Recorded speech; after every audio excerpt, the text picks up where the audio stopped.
Hi guys, I'm Maddie. What's up guys, I'm Chase. And today we're going to be talking to you about getting COVID in medical school. It sucked. And then how our school handled it. Let's get started.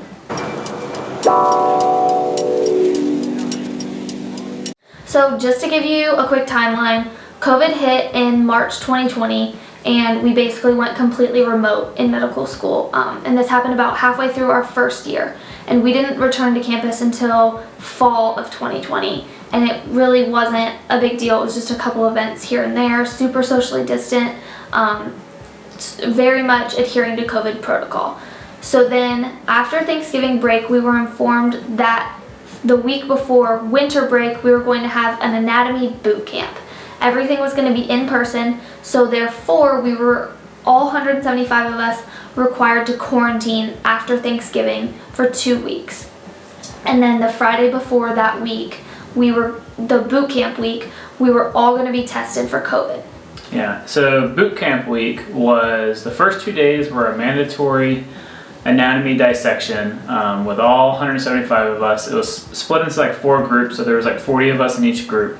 And we went in and did our dissections. And then Wednesday, Thursday was basically a free-for-all where all 175 of us were allowed in the lab to go body to body with professors and look at everything we wanted and review as much as we wanted. And then that Friday was our in-person, well, everything was in person, but our final anatomy exam. Mm-hmm. So then after that exam, all of us went home to our families for winter break. And I know a lot of the students got tested beforehand, but I did not get tested. Chase did not get tested. And so then Saturday morning, I woke up at home and had a sore throat. I didn't think anything of it, and then progressively through the day, I got more and more tired, and then I just felt really crappy. And then I took my temperature that evening and had a fever. A low-grade fever, but a fever nonetheless.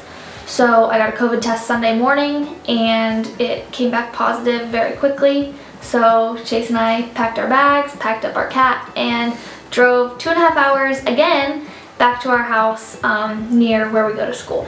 Yeah, and at that time I didn't have any symptoms. On Sunday I was feeling fine. I just considered myself a really close contact because obviously we lived together. And we were together that entire week. Yeah, I don't think we left each other's hip that week almost at all.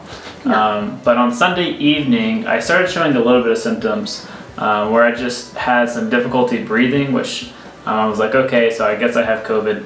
And then on Monday, like I couldn't breathe. It was actually kind of scary. I've never had anything like that ever happen to me before. Where like I was really short of breath. I definitely felt like there's fluid in my lungs. If you know what left-sided heart failure feels like, that's what it was like. I mean, when I was sleeping, I had to put 2 or 3 pillows underneath my back. Normally I can fall asleep within like 5 minutes, like 5 minutes max. And it took me a couple of hours to go to sleep on Monday and Tuesday. And then after Tuesday, like on Tuesday evening, I was great. I was probably 100%, felt fine, and Maddie still has her symptoms. Yeah, so it was super weird how different our symptoms were. Like I said, I was just feeling really crappy, and then it just progressively got worse. I did lose my taste and smell.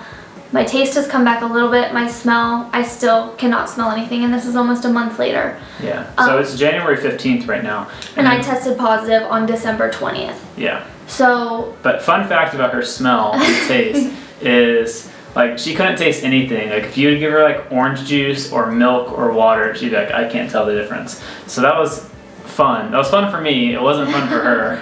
Yeah, I can taste, like, now if it's like citrusy or sweet or salty, but like I had a smoothie for the first time a couple days ago and it literally just tasted like I was basically eating liquid ice, I guess. Like there was absolutely no flavor, which was so weird. Yeah, and I've had none of those symptoms. Yeah.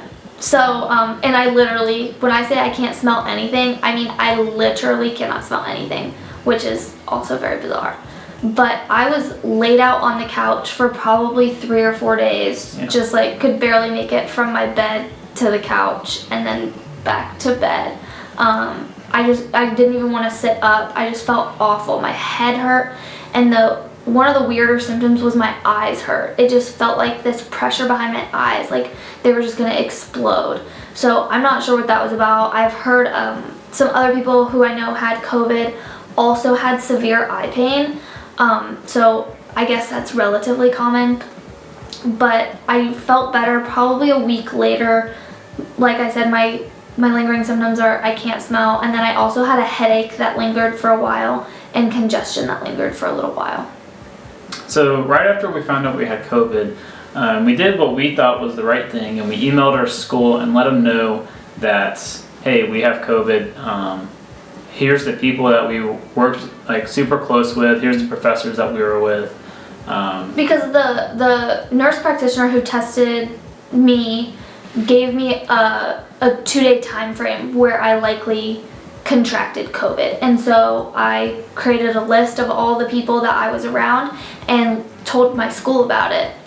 And this is where we started to like get frustrated with our school. I feel like our school failed us, honestly. They didn't seem to care that much, which was really frustrating because their school's done such an amazing job Up until this point. Up until this point. And then we tell them that we have COVID, and they say, okay, like sorry for having COVID, but the health department's gonna do everything for you and contact everyone for you, and they weren't gonna tell anybody that we had COVID, which I get. I mean, that's HIPAA violation, but we gave them permission to.